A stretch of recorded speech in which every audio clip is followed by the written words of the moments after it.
प्रिय मित्रों, सादर नमस्कार। आज मैं सावन माह में आने वाले स्वर्ग, धरती और पाताल में निवास करने वाले नागों, सर्पों की कथा की विवेचना कर रहा हूँ। आशा है कि यह नाग पंचमी की कहानी आप सबों के सराहना के योग्य होगी। यदि यह कहानी आप सबों को अच्छी लगे और इस कहानी के अंत तक आप सभी मेरे साथ बने रहें, तो मेरी मेहनत सार्थक होगी। कृपया मेरे चैनल को सब्सक्राइब करके घंटी दबाकर ऑल पर क्लिक करें, जिससे मेरी सभी वीडियो आप सबों के पास पहुंचती रहे और मैं आप सबों की सेवा में सदा अपनी उपस्थिति बनाए रखूं। मित्रों, प्राचीन समय की बात है। एक नगर में एक सेठ के 7 बेटे रहते थे। सभी बेटों की शादी हो गई थी तथा सभी 7 बहुएं घर के काम किया करते थे। सभी बहुओं में से छोटी बहू सबसे ज्यादा संस्कारी थी। एक दिन की बात है। पहले के घर मिट्टी से बना होता था, जिसके दीवारों को हर साल मिट्टी से लीपना पड़ता था। इसीलिए सबसे बड़ी बहू ने बाकी बहुओं से कहा, तुम सभी जंगल जाकर पीली मिट्टी को ले आओ, जिससे घर को लीपा जाएगा। क्योंकि दिवाली पर्व भी नजदीक है, उससे पहले हम सभी को घर लीपना होगा। सबसे बड़ी बहू की आज्ञा पाकर बाकी के 6 बहुएं थैला, खुरपी लेकर जंगल की ओर बढ़ चले।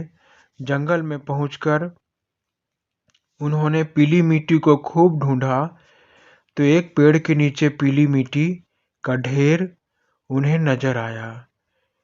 लेकिन मिट्टी के बगल में सांपों का घर था, इसीलिए मिट्टी में पतले पतले छेद थे। सभी ने खुरपी से मिट्टी उठाना शुरू किया। तभी वहां होने वाले हलचल से एक नाग मिट्टी के छेद से बाहर निकलकर फुफकारने लगा। नाग को ऐसा करते देख छोटी बहू को छोड़कर बाकी सभी बहुओं ने उसे मारने के लिए खुरपी से वार करना चाहा। तभी छोटी बहू ने उन्हें रोक लिया और कहा, रुक जाइए दीदी, हमने नागों के घर इस मिट्टी को कोड़ा है। हम इनके पास आए हैं, ये हमारे घर नहीं गए।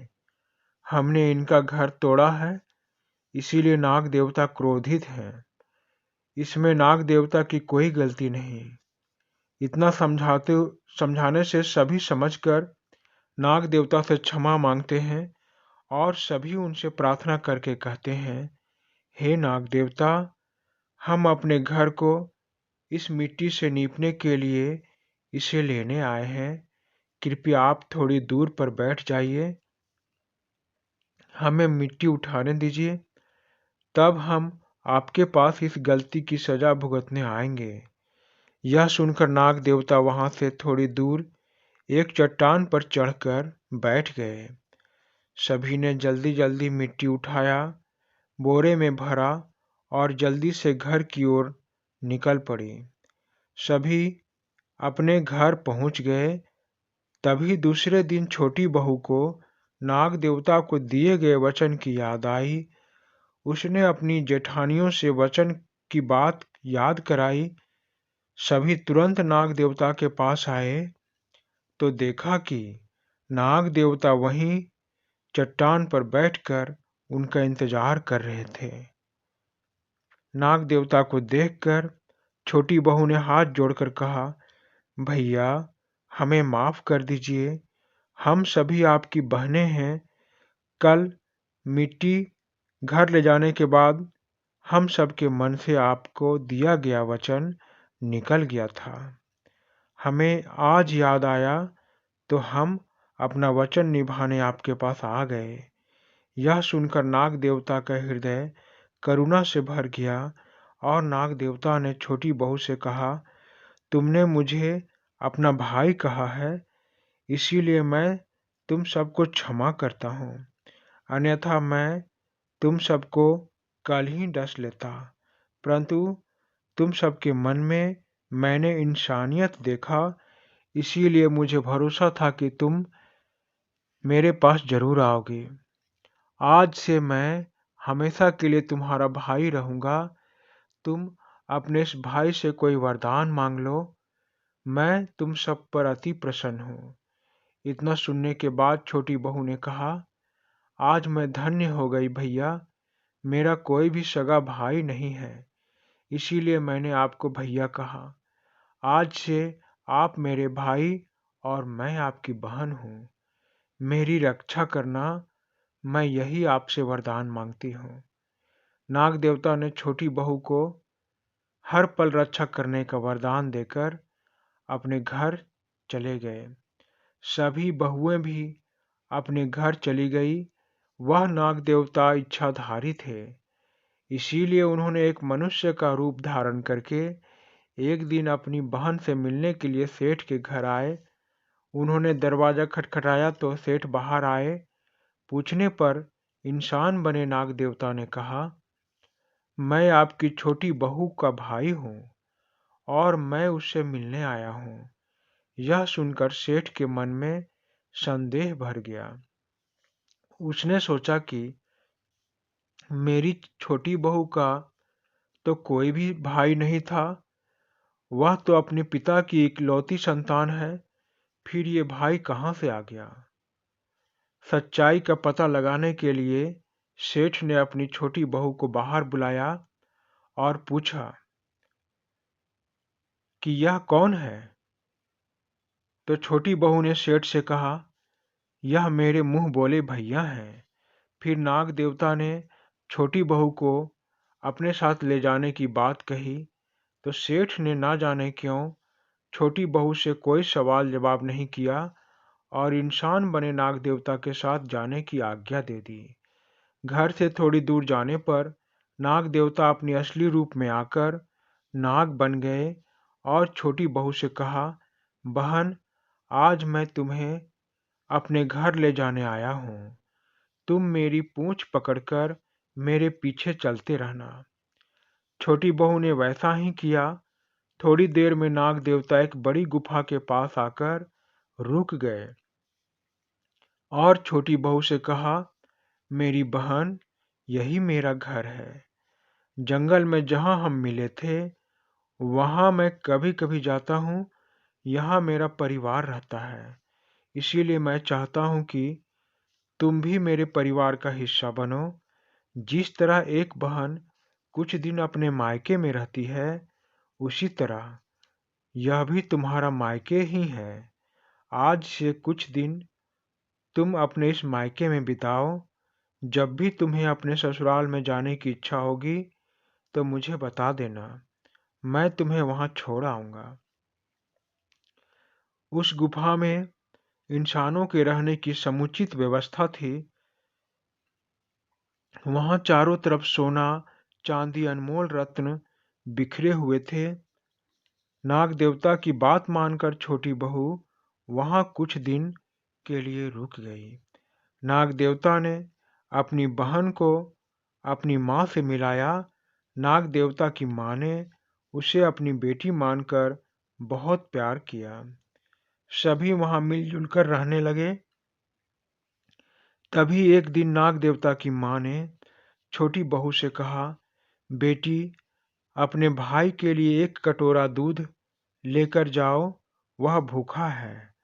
छोटी बहू तो इंसान थी, इसीलिए दूध को कच्चा देने के बजाय दूध को गर्म कर दिया और गर्म दूध को अपने भाई को देकर पीने के लिए कहा। नाग देवता ने दूध को जैसे ही पिया, उसका मुंह जलने लगा। अपने बेटी की ऐसी दशा को देखकर नाग देवता की माँ बहुत क्रोधित हो गई, परंतु नाग देवता ने अपनी माँ को यह कहकर शांत कर दिया कि माँ, मेरी बहन को नहीं पता था कि हम कच्चा दूध पीते हैं, इसे माफ कर दो। इस घटना के कुछ दिन के बाद बहन ने भाई से कहा, भैया, मेरे पति और मेरा ससुराल मुझे याद आ रहा है, इसीलिए आज मैं अपने ससुराल जाना चाहती हूँ। यह सुनकर नाग देवता खुशी खुशी अपनी बहन को ससुराल ले जाने के लिए तैयार हो गए। उनकी माँ ने अपनी बेटी को ढेरों सोने चांदी माणिक का उपहार देकर मायके से विदा कर दिया। जब छोटी बहू अपनी ससुराल आई तो इतने कीमती उपहार देखकर सेठ और जेठानी अचरज में पड़ गए। यह देखकर छोटी बहू के ससुराल वालों का लालच बढ़ गया। इसीलिए एक दिन उसकी जेठानियों ने छोटी बहू से अपने भाई से ढेर सारे सोने चांदी की मांग करने के लिए कहा। उनकी बात मानकर छोटी बहू ने अपने नाग भाई से सोने की मांग की। भाई ने फिर अपनी बहन को सोना और इसके साथ एक हीरो का हार भी अपनी बहन को पहनने के लिए अपने घर से लाकर दिया।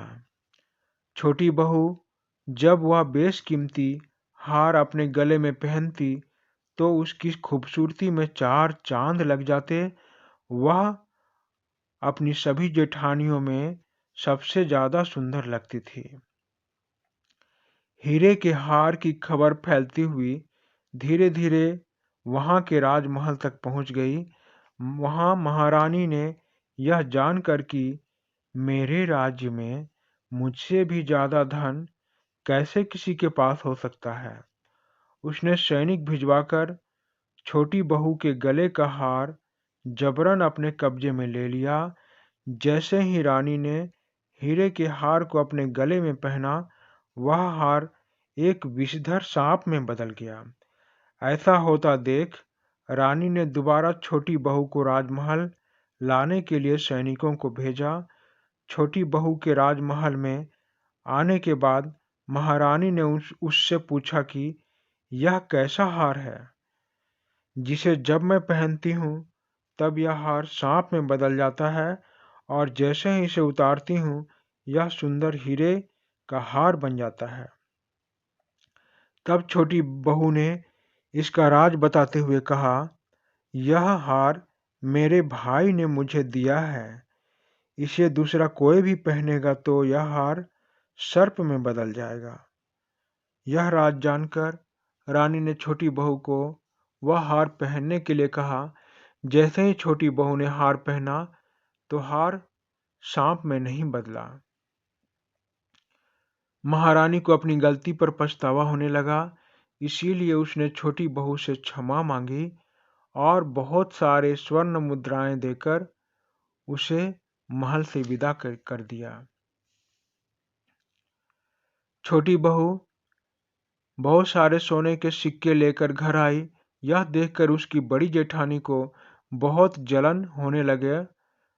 एक दिन वह अपनी छोटे देवर के कान भरते हुए अपनी ईर्ष्या को बाहर निकाला और कहा, देवर जी, आपकी पत्नी का कौन सा ऐसा भाई है जो पहले तो नहीं था और तुम्हारी पत्नी को ढेरों उपहार कैसे दे रहा है। आप अपनी पत्नी पर थोड़ा ध्यान रखिए। भाभी की ऐसी संदेह भरी बातों को सुनकर छोटी बहू के पति को अपनी पत्नी पर शक हो गया और एक दिन उसने अपनी शक को बाहर निकालते हुए अपनी पत्नी से पूछा, कई दिनों से मैं देख रहा हूं कि तुम्हारा मुंह बोला भाई कुछ ज्यादा ही तुम्हें उपहार दे रहा है। अपने पति की ऐसी बातें सुनकर उसे बहुत दुख हुआ और एक दिन छोटी बहू ने यह संदेह वाली बात अपने नाग भाई को बताया तो नाग देवता इंसान का रूप धारण कर उसके पति को समझाते हुए कहा, तुम्हारी पत्नी मेरी बहन है। क्या एक भाई अपनी बहन को उपहार नहीं दे सकता? तुम हम दोनों भाई बहन पर संदेह करते हो, यह संदेह छोड़ दो, अन्यथा मैं तुम्हें कच्चा खा जाऊंगा। फिर नाग देवता ने अपना असली रूप धारण किया, जिसे देखकर उसके पति को अपनी पत्नी पर पूरा भरोसा हो गया। इस तरह नाग देवता सदैव अपनी बहन की सहायता करते रहे। उनके भाई बहन का प्यार अमर हो गया।